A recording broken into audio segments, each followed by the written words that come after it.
안녕하세요. 오늘은 제가 이제 또 이번에 이제 플레집을 하나 만들었는데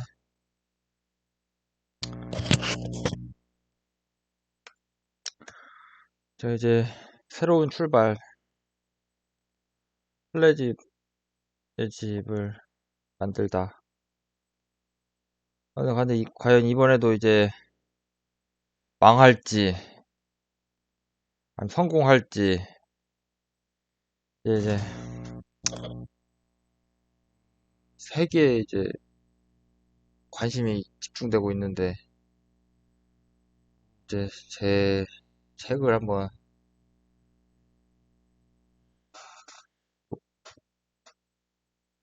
망할지 성공할지 한번 이제 용특허 플레집 정밀 분석하는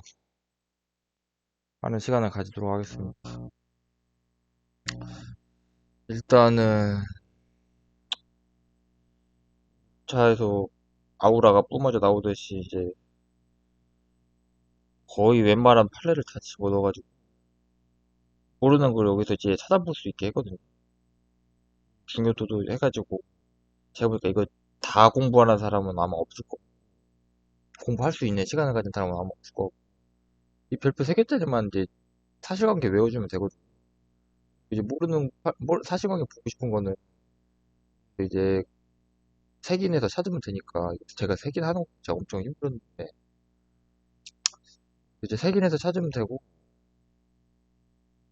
그냥 제가 공들인 부분을 한번 주로 그래보 아니 일단은 사실관계 이거 매달 며칠 해가지고 그림 그리는 것 자체가 이제 너무 빡세요. 제가 보니까.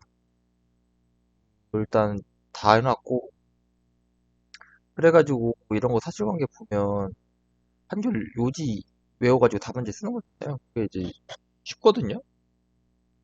저도 해보니까 이거 해가지고 저도 실력이 늘었어요. 이거 해보니까. 그 해가지고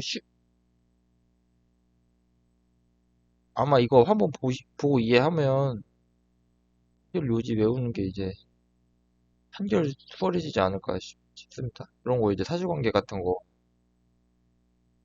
일단 이게 너무 빡세고 이런 거 이제 어떻게 하냐면 보통 판결문에는 이렇게까지 안 나와요. 판결문 이렇게까지 안 나오는데 이제 신결문이나 그 키플스 들어가가지고 이제 명세서, 정서, 뭐 통합행정 뭐 검색하면 다 나오거든. 검색해가지고 다 날짜랑 기입한 거니까 그 이제 판례 집이 이제 판례만 갖다 붙여놓으면 없잖아요. 판례에 대한 해설을 해야 되잖아요. 그 해설하는 것도 다 이제 논문이랑 이제 찾아가지고 거기 해놓은 거니까 중요한 거 이런 도면 같은 것도 이거는 이제 그 대법원 판례에서 들어가면 이제 있는 거 제가 캡처해서 둔 그런 것도 이제 예를 들어서 이게 뭐냐면 용어의 정의에 관한 건데 여기서 이제 그 삽입되는 DNA가 성숙된 백혈구 인터페론 DNA 뭐 이런 거인데 이런 거 이제 자연과학 1차 할 때 배우잖아요. 윤리사 1차 할 때 그때 배운 배경 지식이 있으니까 이런 거 하면 다 이해가 되는 거 모르는 거 있으면 여기서 제가 이제 설명을 잘 해놨으니까 이거 한번 리뷰하자면 요거는 제가 이런 것도 도면도 이제 다 명세서 봐가지고 집어넣 기술적인 것도 넣었거든요. 예를 들어서 이런 정제 PEP 전공에서는 제조 방법이 그 물건의 구조나 성질에 이제 영향을 미치느냐 안 미치느냐가 되게 중요한 거잖아요. 그래가지고 이제 정제의 제조 공정에 영향을 미치냐 안 미치냐 그게 이제 기술적으로 파악해야 되는 내용이거든요. 어차피 이제 기술적인 거는 시험 문제에 안 나오지만 한번 이해를 해놓으면 이게 이제 법 공부하다가 기술 내용 보는 거라서 이게 뇌리 잘 바뀐단 말이에요. 그래가지고 뭐 이런 것도 정제 제조 공정이란 것도 제가 막 찾아봐가지고 주변 사람한테 물어봐가지고 하는 거의 측량, 혼합, 과립, 타정 뭐 이런 과정을 거쳐가지고 정제가 만들어지는데 과립 중에서 이제 직타법이랑 이제 습식과립법이 이제 문제가 되었던 거. 그 구조나 성질에 영향을 미쳐가지고 이번에 이제 그 우리가 PEP 청구항에서 청구 청구항을 어떻게 해석할지에 대해 가지고 여러 가지 학설이 있는데 발명 실체설에 따라 가지고 저는 이제 올해부터 그렇게 하려고요. 발명 실체설이 맞는 거 그렇게 논문도 있고 뭐 하니까 뭐 그게 맞는 것 같아요. 이렇게 해가지고 기술 내용 같은 것도 보면 확실히 이해하기 쉽고 이것도 보면 이게 이거는 아까는 그거 정제 제조 공정이었잖아요. 제조 방법이. 여기는 제조 방법이 추출이거든요. 추출은 여러분들이 이제 잘 아실지 모르겠는데 이제 기계적 방법과 화학적 방법으로 추출을 하는 건데 그게 여기서 자세고딘이라는 물질의 구조나 성질에 영향을 안 미쳐요. 왜냐면 이제 화학적 방법은 선택도 차이에 따라 가지고 이제 하는 거고 기계적 방법은 그냥 스포이드 갖고 하는 건데 그게 이제 구조나 성질에 영향이 안 미치거든요. 그거는 이제 뭐 기술적 내용이니까 딱 하고 알아요. 그래서 보면 이제 소위 병렬적 부가 뭐 이런 것도 있는데 이게 뭔 말이냐면 이용침해에서는 이게 우리가 이제 기계 발명 같은 거를 보면 발명 이게 특허받은 게 A 구성요소가 A 플러스 B예요. 근데 이제 실시하는 발명이 A 플러스 B 플러스 C를 실시하잖아요. 그럼 이제 침해라고 보잖아요. 근데 이제 화학 발명 같은 거는 이제 그걸 기계적으로 적용할 수가 없어요. 만약에 화학 발명 같은 구성 요소가 A 플러스 B였는데 A 플러스 B 플러스 C를 실시한다고 해봐요. 그럼 이거를 이용 침해가 되냐 안 되냐를 어떻게 판단하냐면 직렬적 부가이냐 병렬적 부가이냐 그렇게 판단하는 건데 직렬적 부가라는 거는 직렬적 부가는 이용 침해가 맞고 병렬적 부가는 그때그때 따라 판단하는 건데 그걸 뭐 여기서 설명해 드릴 건 아니고 어쨌든 병렬적 부가는 이용 침해가 일 수도 있고 아닐 수도 있는데 여기서는 이용 침해가 아니었어요. 특허 소송 연구에 다 나오는 내용이고 이게 또 제가 그냥 어디서 끌어온 게 아니고 이게 또 이제 변호사 모의 시험인가에 한번 나왔어요. 징역적부가 이게 대놓고 징역적부 다음 제가 그리고 이런 이름 같은 것도 웬만하면 그냥 실명을 다 썼거든요. 보시면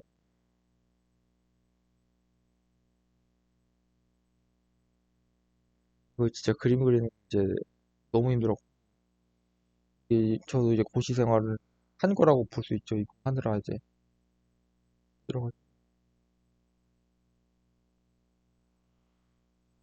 퀄리티가 이제 굉장히 상당하니까 퀄리티에 대해서는 의심을 안 하셔도 돼요. 예, 관심사는 올해도 손익분기점을 넘지 못할 것인가, 넘을 수 있을 것인가. 이것도 이제 완성 발명, 비완성 발명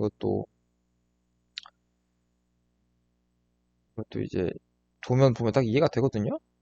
이게 실시례와 도면의 구성으로 한정할 수 없다는 게 이제 포인트인데, 실, 도면 같은 거 보면 여기 이제 이렇게 벽이 돼 있는 도면이 있고, 구부러진 벽으로 있는 도면이 있고, 이렇게 사선으로 된 도면이 있잖아요. 이런 도면들을 통해 가지고 통사의 기술자는 적절하게 이 벽을 변경해가지고 그 발명의 효과를 구현할 수 있다고 이제 그렇게 판단한 거예요, 법률적으로.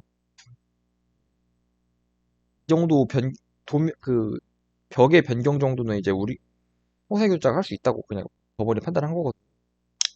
또 보시면 아마 도면 보시면 잘 이해가 될 거예요. 쭉 내려가다 보면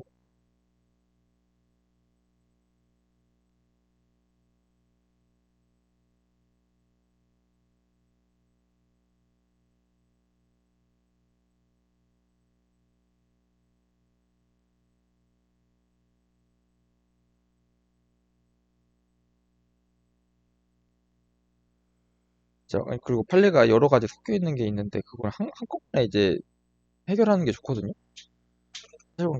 여러 가지 판례가 섞여 있을 때는 그래서 이제 한 가지 그 사건에서 이 사건도 있었고 이 사건도 있었는데 이거를 저는 다 몰아서 여기다가 이제 도해를 싸그리 한꺼번에 하려고. 결정론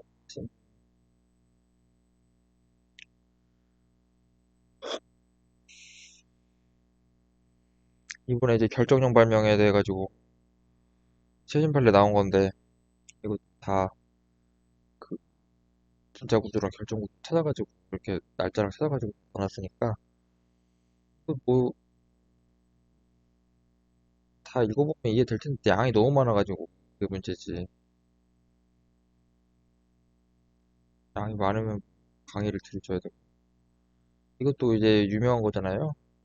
프레가 발린 판례? 프레가 발린 판례는 두 개 있잖아요. 침해 금지 청구 하나 있고 무효 심판 청구 하나 있고 심판 진보성에서 선의 발명 전체로서 판단해야 된다 그거랑 침해 금지 청구는 용도 발명에서 생산과 양도의 의미에 대해 가지고 이제 편시한 거가 두 개가 지고 있는데 그게 이제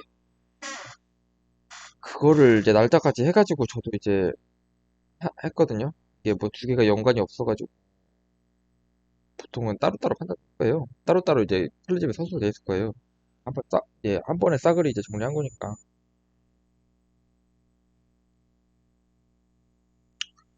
쭉쭉 가시면.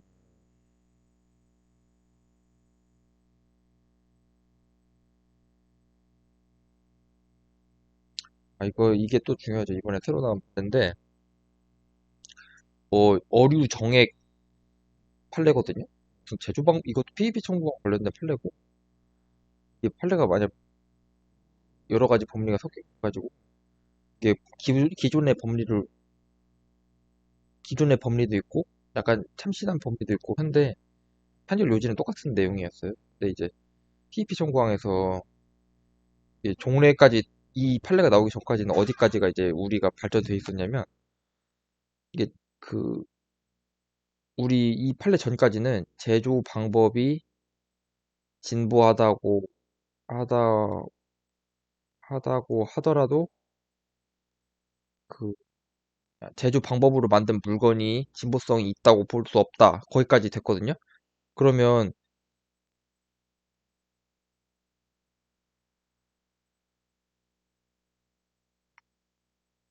그 구체적인 판단을 어떻게 하냐는 거예요. 여기서 구체적인 판단을 했거든요. 보시면 이제 제조 방법 자체의 진보성이 부정되지 않는 경우 그러니까 이게 제조 방법이 이것도 말이 맞고 종래에 어떻게 돼 있었냐면 제조 방법이 제조 방법이 진보성이 없는 경우 제조 방법으로 만든 물건이 진보성이 그 없다고 할 수 없다. 단정할 수 없다. 거기까지가 이제 나온 법률이었거든요. 그랬을 때 보시면 이거 이제 대법원 판례설에서 이제 제가 따온 건데 제조 방법 자체의 진보성이 부정되지 않는 경우 물건 방법의 진보성 부정 여부를 어떻게 판단할지에 관해서 구체적인 사례를 제시한 거. 이게 최초의 그거거든요. 보시면 구체적으로 이제 물질과 제조 방법 이렇게 해가지고 공통점 차이점 해가지고 판단했, 했- 구체적으로 판단해왔다는 거 이제 이게 의의가 있는 거예요. 이 어류 정액 판례에서는. 그것도 이제 대법원 판례에서 나온 거 중요한 거.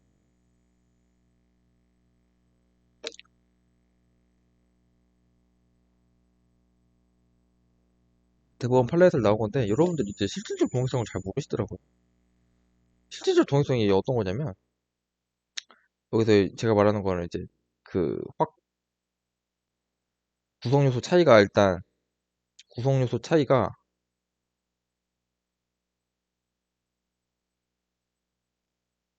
구성 요소 차이가 없다. 구성 요소 차이가 있다. 없다면 협의의 동일성으로 가는 거예요. 바로 차이가 있다. 근데 여기서 새로운 효과가 있다. 새로운 효과가 없다. 그리고 새로운 효, 효과가 있다. 새로운 효과가 없으면 여기서 이제 그 신규성 확산에서 동일성이고 새로운 효과가 없으면 신규성에서 확산해서 동일성이고 새로운 효과가 있으면 신규성이나 확산해서 동일성이 아니에요.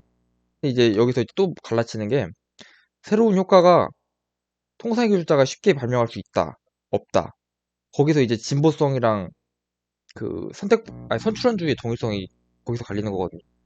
그러니까 이제 가지가 이렇게 쳐지니까 새로운 효과가 있는데 통상의 기술자가 만약에 쉽게 발명할 수 있는 거예요. 그러면 그 확선에서 실질적 동일성이 없는 거죠. 왜냐하면 새로운 효과가 있냐 없냐를 기준으로 판단하는 거지. 새로운 효과가 있는데 그걸 통상의 기술자가 쉽게 발명할 수 있냐 없냐를 기준으로 판단하는 게 아니니까.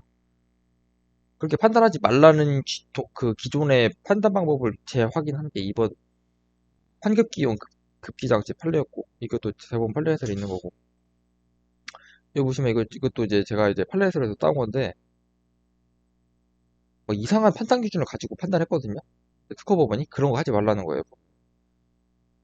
진보성과 확선 동일성을 엄밀히 구별하고 있지 않고 차이점이 가려서 통상기술자가 임의로 선택할 수 있는 사항 및 통상기술자가 채택할 수 있는 정도 미세한 변경이라는 이제 이상한 판단 기준을 가지고 적용을 했거든요. 그렇게 판단하는 게 아니고 구성요소 차이가 있는지 없는지 판단하고 구성요소 차이가 있다면 새로운 효과가 있는지 없는지 그렇게 판단하는 거지. 새로운 효과가 있으면 실질적으로 동일하지 않은 거고 새로운 효과가 없으면 실질적으로 동일한 거지. 새로운 효과가 있는데 통상기술자가 쉽게 발명할 수 있어요. 그게 진보성 판단 기준이죠. 그렇다고 하더라도 그거랑 이제 확산해서 동일성이랑 이제 혼돈하면 안 되는 거예요.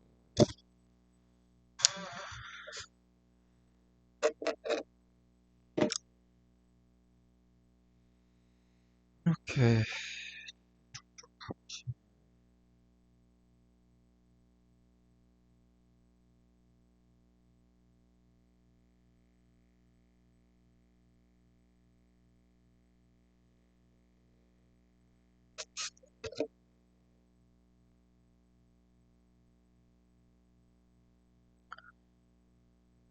책 그냥 싹 봐도 이제 퀄리티가 느껴지지 않나요?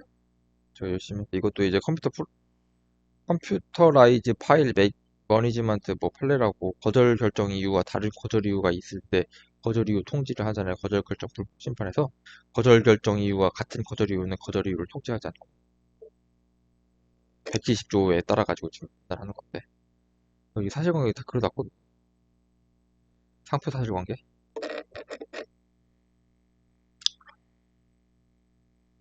상표도 여기다 많이 떴어요. 이 책에다.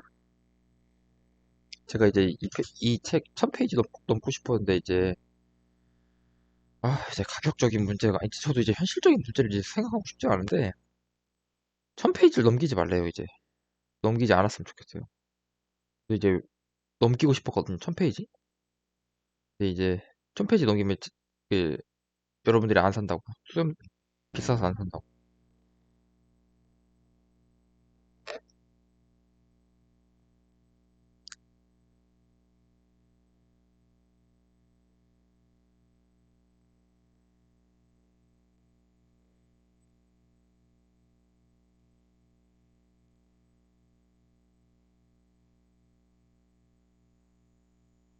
여러 가지 이제 이게 다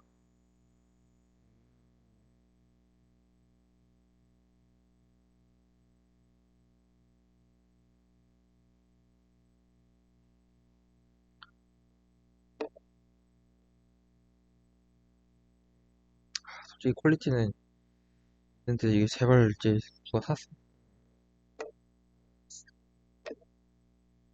제가 이제 책을 3권 냈는데 책으로 번 돈이 지금 빵원이어가지고 진짜 제가 이것도 이제 진짜 공을 들였거든요.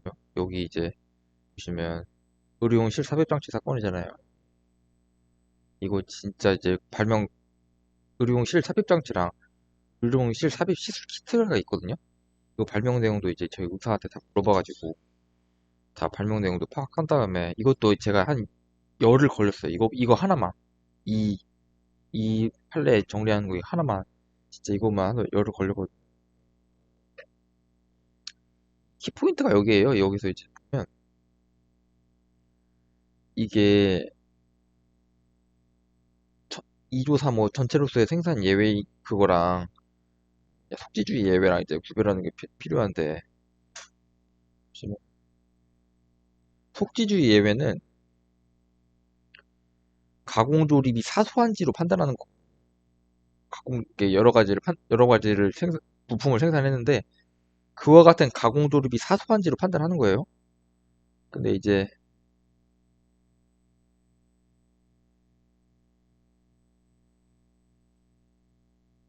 전체 물품의 생산 예외는 가공 조립이 필요한지로 판단하는 거고, 이들 개별 물건이 추가적으로 가공 조립되는 것까지 기술적 구성을 하고 있지 않고. 그러니까 어떻게 된 거냐면 전체 물건에 이렇게 부품을 생산했어요. 이게 어떤 범위로 갈지, 만약에 이제 특허 청구항이 발매 구성소를 A랑 B로 하고 있어요. 근데 이제 여기 이제 결합을 필요로 하는 결합을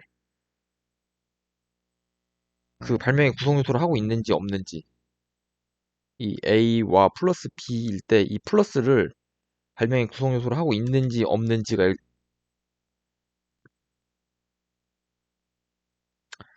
결합을 구성 요소로 하고 있는지 없는지. 있다. 결합을 발명의 구성 요소로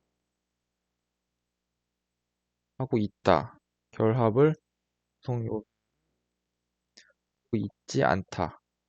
근데 결합을 구성 요소를 하고 있는 경우에는 그와 같은 결합이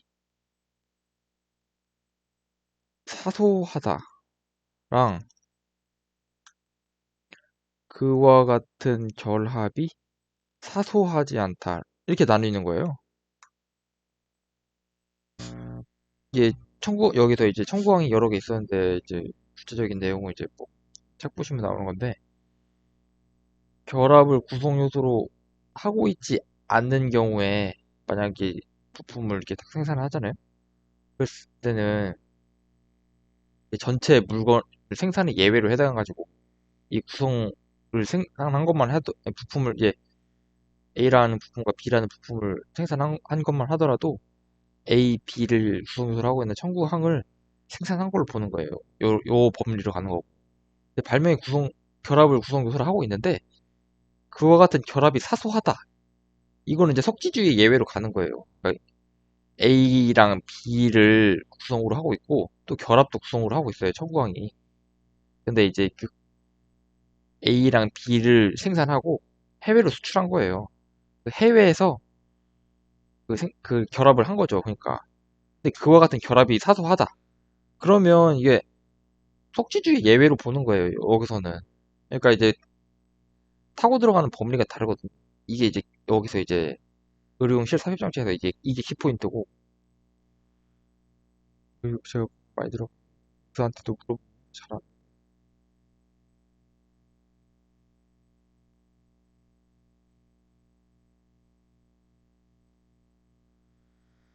허가 등에 따른 전송 동량 연장 등 노출한.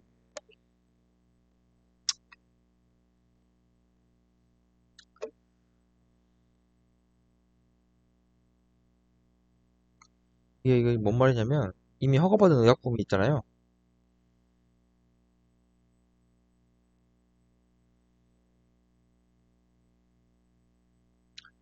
유사 그거랑 많이 유사할수록 제네릭 의약품이고, 그거보단 덜 유사한 거를 자료제출 의약품이라고 하고, 이게 완전 다른 걸 신약이라고 해봐요. 이미 허가받은 의약품이랑. 제네릭 의약품인 경우에는 자료 제출 범위가 작아요. 신약인 경우에는 자료 제출 범위가 많아요. 이제, 이제 중간 자료 제출 의약품인 경우에는 자료 제출 범위가 이제 중간이라고 볼 수 있어요.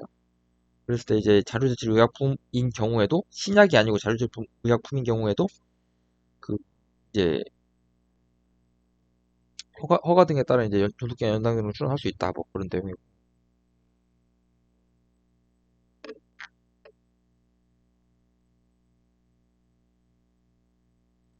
술라페네신 플레도 있죠. 여기 195조 해독에 관한 판례고, 이거는 염 변경인 경우를 말하는 거고, 리바록사바는 용도 변경인 경우를 말하는 거예요. 내가 근데 뭐 이제 그 판단 기준은 이제 똑같죠. 유효성분, 치료 효과, 그 용도에 따라 판단한다. 네, 그렇게 판단하는 거고, 유효성분, 치료 효과, 용도가 동일한지 중심으로 판단해야 된다. 이게 판단 방법, 구체적인 판단 방법에 있어서 약간 다른 거지. 판단 기준은 동일한 거예요. 99.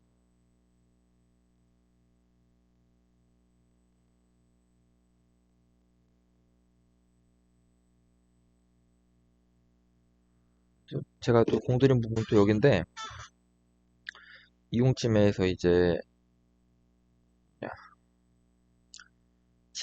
직렬적 부가나 병렬적 부가 있잖아요. 거기에 따라 가지고 반응 메커니즘 다 쪼갠 다음에 이제 분석을 한 거예요. 결국엔 직렬적 부가나 병렬적 부가밖에 없거든. 이 이용침해 판례가 이게 막 그렇게 어려운 것도 아니고 보면 어느 정도 수준이니까 저도 이게 그 판례 이제 분석하면서 놀랐는데 이제 범리가 다 같더라고요. 여기까지는 이제 직렬적 부가였고 이 판례랑 이 판례였으는 여기서부터 병렬적 부가예요.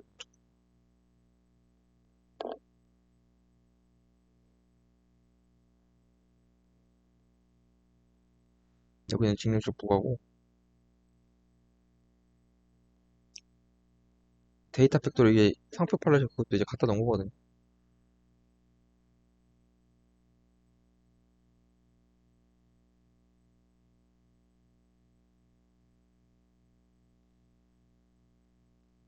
독점적 통사실권자 이제 사실관계가 복잡하죠. 이제 다 제가 도해를 해놓은 거니까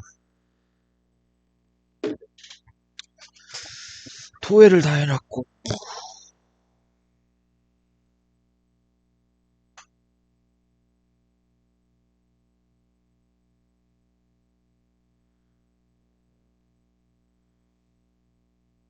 그것도 이제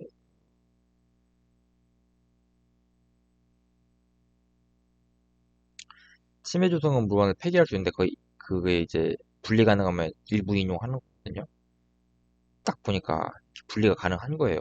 이 침해 실시 제품이 분리 가능해가지고 일부 인용한 이제 사건이었어요. 특허 법원에서는 그렇게 됐었고 여기서는 이제 특허 법원에서는 그렇게 됐다는 거 말고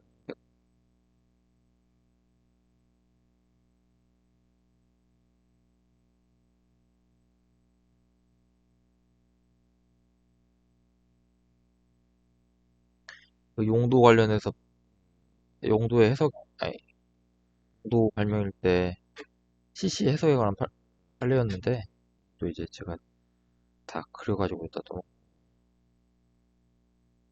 결국엔 소비자 입장에서 판단해야 되는 거잖아요. 왜냐면 용도 발명에서 생산 양도라는 건 이제 소비자가 기준으로 판단해야 되는 거.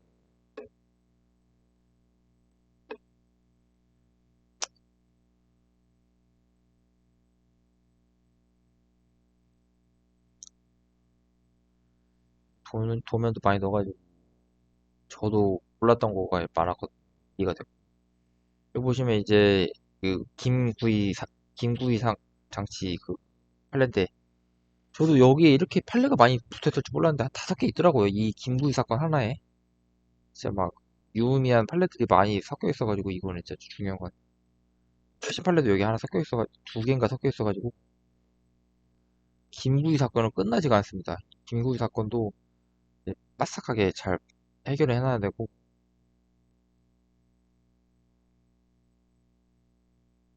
아니, 김구이란다 김절단기 사건 김절단기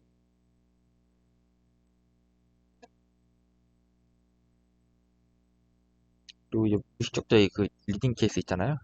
사다리꼴 사다리꼴 하부 받침대 상부 받침대 있는데 이게 그거거든요. 군대 가시면 이제 파레트 있잖아요. 파레트 있는데 여기 위에를 상부 받침대라고 하는 거고 이 밑에를 하부 받침대라고 하는 거예요. 거기 보시면 이제 사다리꼴로 돼 있었거든요. 이게 거기에 대한 판례였어요. 이게 제가 이것도 이제 다 부정서 의견서 키프리스 검색하면 나오거든요. 다 검색해서 만든 거니까.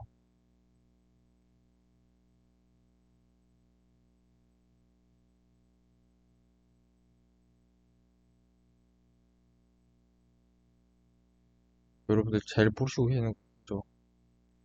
그 소모품 판례 맨날 본따기 따고 외우는데 그게 뭔 내용인지도 모르고 외우잖아요. 그게. 그 어떻게 되냐면 이게 간접침해랑 관련이 있는 거예요.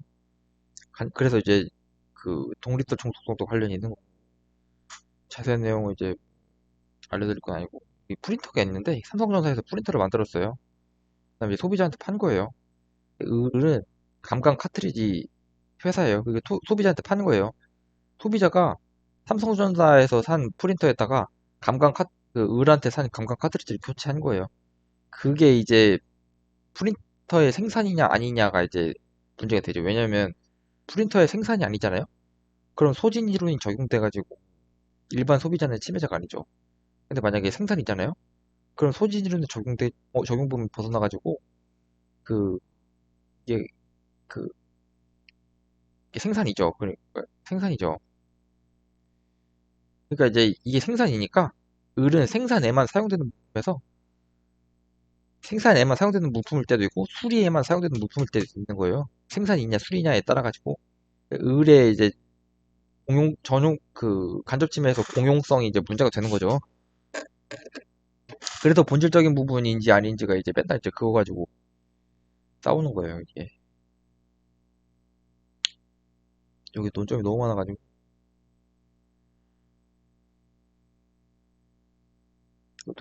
이것도 이제 대법원 판례서로 있는 건데, 이제 종속설, 독립설 복구에 관련 판례고,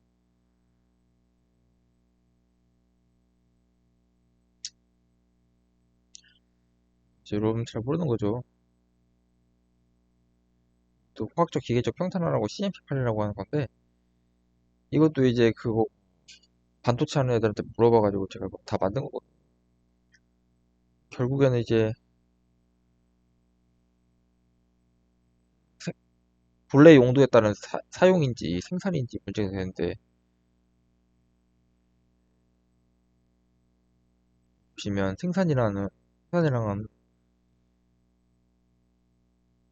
특정 생산이 하나지 않고 가공조립 등의 행위도 포함되거든요. 그러니까 이 행위도 이제 포함이 된다고 본 거예요. 그래서 이것 가공조립이라고 포함을 시켜가지고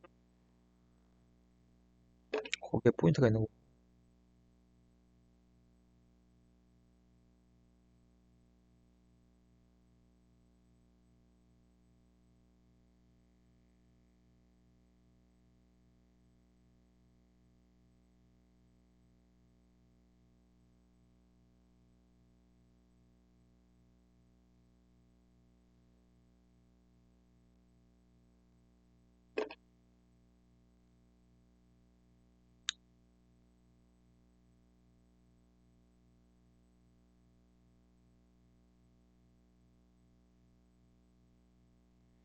진짜 이번에 시험 문제 나온 건데 이거 진짜 사정이 복잡하거든요.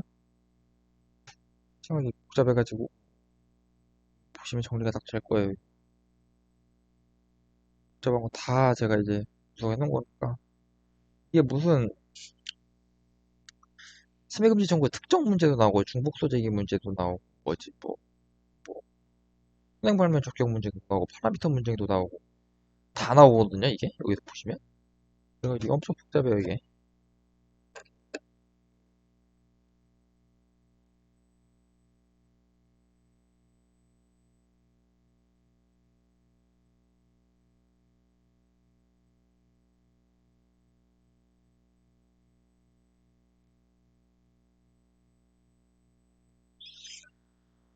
이것도 중요한 판례죠. 이제 128조 8항, 9항 그런 거 해가지고 고의적으로 인정될 것에 대한 그 해석을 한 판례거든요. 간단하게 설명드리면 갑이 디자인 여기 이 사건 특허 발명이랑 이 사건 디자인이 있잖아요.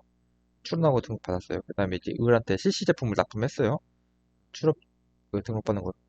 중국에서 을이 침해 대상 제품 요거를 수입을 했어요.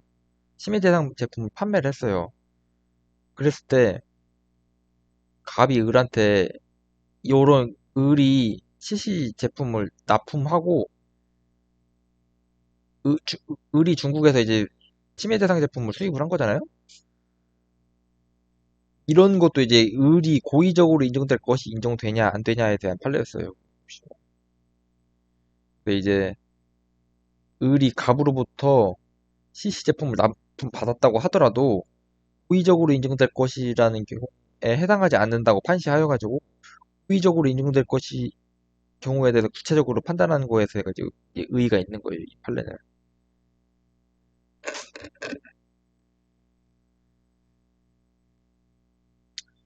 여러분 이제 이 상상적 경험 이제 잘 모르시죠? 이게 어떻게 보면 1상표, 2사표가 있고 을이 1, 아니, 갑이 1 등록상표 있고 갑이 2 등록상표 있고 을이 1 사용상표 있고 2 사용상표 있어요.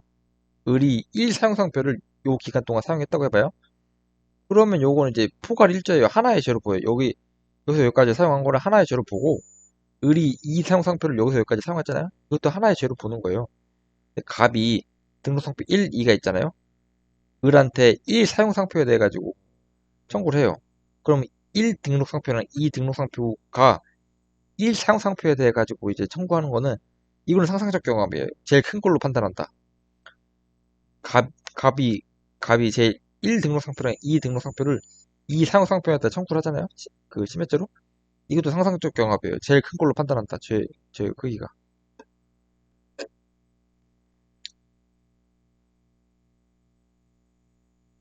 그 김종국 양말이랑 조각숙 양말 판례인데 이게 디자이브 판례거든요. 이거랑 똑같은 게 이번에 그 김 절단기 장치에서 이 사정욱이랑 뭐 완전히 일치한 것 같아요. 제가 볼 때는 그렇게 나왔거든요. 그러니까 이 사정욱이가 나올 수도 있어요. 지금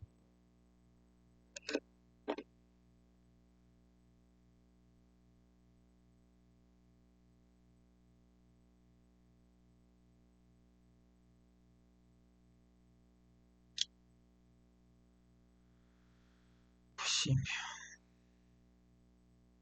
이제 확인 대상 방법도 다 해놨거든요. 아, 뭐 제조 방법이 생산 방법이 이제 특허 발명했어요. 근데 보정 전에 이렇게 물건으로 이제 청구를 하는 건데 이러한 제조 방법으로 만든 물건 이렇게 보정을 하는 거는 요지 변경이 아니다. 뭐 이런 뜻이거든요. 이게 밸브라고 하는 거래요. 이게 밸브.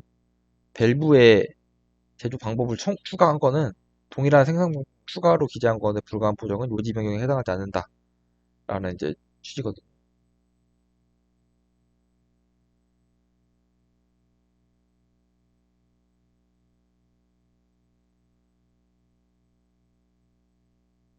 심판은 특이나 이런 도외하는 게 되게 중요할 것 같아요. 제가 그 도외하는 게 이해도에 많이 중요하잖아요. 심판 같은 거는 진짜 더더욱 그렇고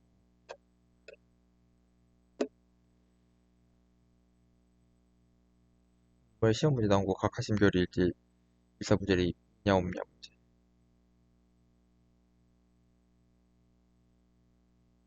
이번에 이제 특허법원인가 나온 건데 그 동일 사실 판단한 그 확인된 권리범위하게 심판 동일 사실 판단하는 건데 뭘로 판단하느냐 뭐 이런 거 당연히 확인 대상 발명끼리 판단하는 거예요. 실시주장 판단하는 게 아니고 제가 이거 실시주장 발명 확인 대상 발명 다 도면 따온 거니까 이제 더 이해가 잘 될 거예요. 권리범위학 게시판에서 이제 제가 확인 대상 발명 많이 떴거든요. 도면 같은 거. 다 신규로 보면 나와요. 이제 신규로 보기가 이제 귀찮아서 그렇지.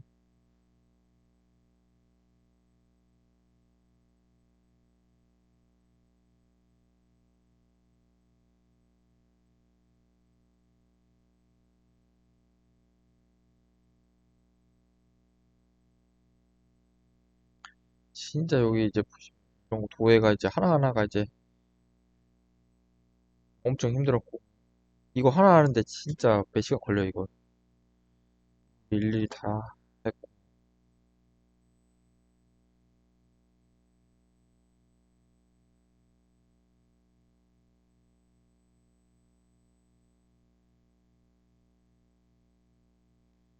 이것도 이제 그 3차원 인체성 직물이 그거거든요.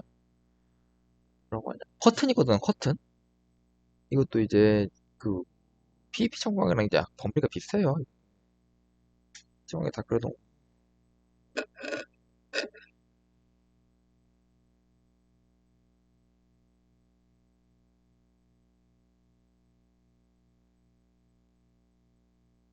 이제 확인 대상 발명 진짜 많이 그려놨거든요. 권리범용 게시판에 특히나.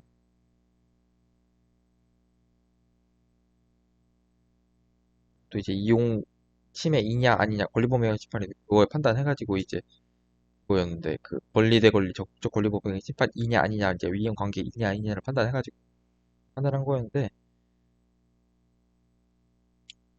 저는 이제 이용 관계가 아니어가지고 이제 각하 심표를 받은 거죠. 이 판례도 되게 이제 A급까지는 아니어도 리딩 케이스니까 이제 이번에 이제 새로 나온 판례인데 확인 대상 발명이랑 권리 대 권리 범용 심판이랑 이제 비교하려면 확인 대상 발명이랑 후등 그 권리 범용 심판 피청구인이랑 후등록 특허 권리자랑 이제 비교를 하는 건데 확인 대상 발명이랑 후등록 특허는 동일했거든요. 여기 보시면. 근데 여기서 이제 권리 범용에서 피청구인이랑 후등록 특허 이제 권리자가 달라가지고 결국 권리 대 권리 그 권리 범용 심판에 해당하지 않았다. 이거 이제 중요하죠. 이거 마사지용 진동컵 사건, 대략 사건이라고도.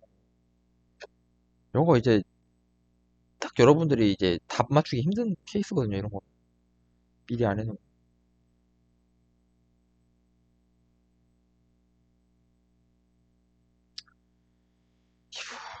신결치도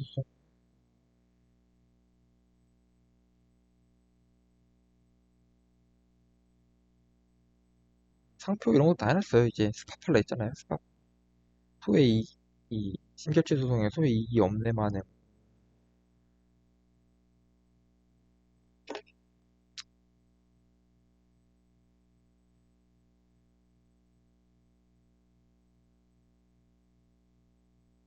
진짜 하느라 너무 힘들어.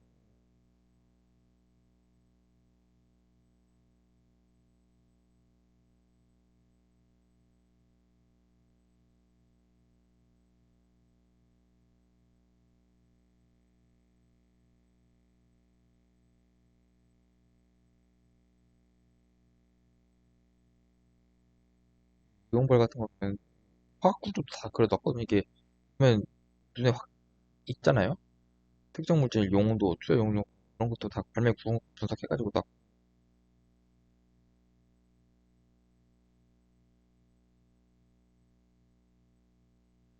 이게 또 이제 균등론이 어디까지 미치느냐에 따른 건데 물질과 그 용도인데 용도가 균등 범위까지 인지 아닌지 해가지고 사실 물질이 상이해가지고 그 효력 범위 속하지 않았거든요. 이 용도는 방론으로만 판시했지 판단하지 않았어요. 그래가지고 뭘로 해도 상관이 없긴 한데 그, 그 석준 변리사님 그 논문 보면 용도는 균등이 아니라 동일 범위까지로 판단하는 게 맞다고 하더라고요. 저도 그냥 그렇게 그 논문 하나밖에 없을 거예요 아마. 그래서 따라가려고. 그렇게 해야 이제 깔끔하기도 하고 왜냐면 용도의 균등 범위를까지 판단한다. 그래놓고 용도의 균등 범위를 이제 판단해야 되는데 판단할 수가 없잖아요. 쌓인 데이터가 없는데 그걸 어떻게 판단하겠어요? 그냥 동일 범위까지로 한다 해야 이제 깔끔한 거지.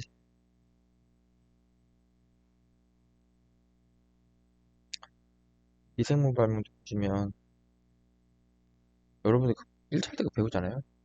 출발 미생물과 중간 생성물, 최종 생성물 보면 이게 출발 미생물이 공지의 균주이면 중간 생성물이나 이제 최종 생성물 기탁 안 해도 된다. 그런 건데 이게 그 말이었어요. 보시면 출발 플라스미드라 DNA랑 수주세포가 출발 미생물이고 이 제조화 플라스미드가 이제 중간 생성물이고 흡일 전환된 수주세포가 최종 생성물이거든. 이거 딱 보면 이해가 돼요. 이게. 기타 근데 너무 옛날 거 판례가 많아가지고 별로 이게 중요하진 않아요. 이해 정도. 이게 소프트웨어와 하드웨어가 유기적으로 결합되어 그런 건데 소프트웨어라는 게 이런 거고 이런 프로그래밍을 말하는 하드웨어가 기계예요. 수치 제어 장치 뭐 이런 것처럼 수치 제어 장치가 이제 기계공학 하는 애들이 하는 건데 무슨 정밀하게 기계 깎아내는 뭐 그런 기계인가 뭐 막, 저도 잘 모르는데, 그런 기계래요. 저도 이거 할 때 찾아봤는데, 정밀 기계래요, 이게.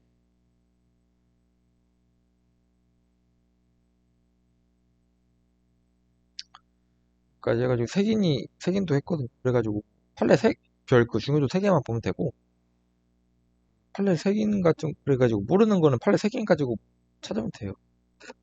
웬만한, 진짜 다 있어요, 여기 보면. 여기까지 해가지고, 리뷰를 마치겠습니다.